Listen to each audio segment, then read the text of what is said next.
Now that we saw predictions, let's showcase simulations. So I'm using the same packages, the same data, the same population, the same model as the one that I used in the prediction.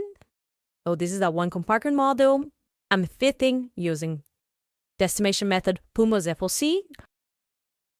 And these are my unique data points.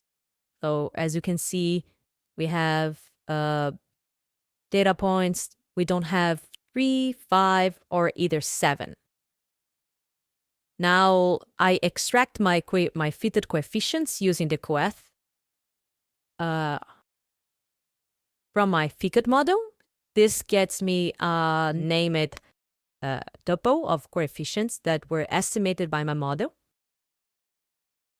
And finally, I use the simobs function, which is a very powerful function. The API is similar to all other Pumas functions. First position argument is model. Second position argument is population or subject. Third position argument is your parameters.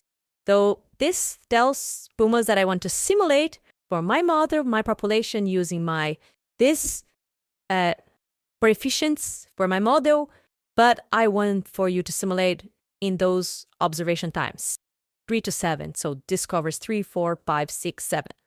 Now, if I run this, and if I call data frame on that, you see that I get back a data frame where I have concentrations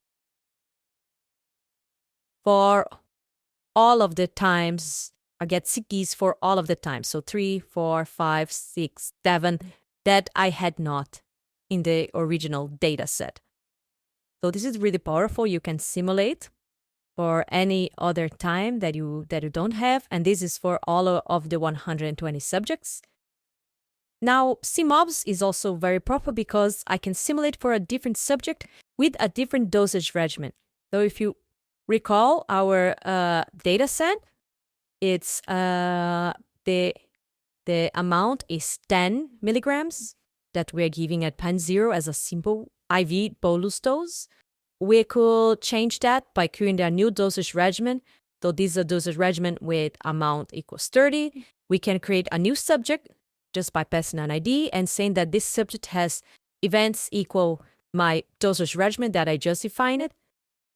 And I can use the simobs again, but now instead of passing population as a second position argument, I pass in my new subject, and this will simulate. And if I run a data frame in the simulation, I get back a formatted data set to import in with Pumas with my fictitious, synthetic, simulated subject number 1. But this subject number 1, it has a bolus dose of 30 milligrams at time 0. So we can create a population out of that. And that's the simobs function. It's very powerful. You can simulate for different time points, or you can simulate for a different subject or populations with different dosage regimens. And these could be even more complex and intricate dosage regimen.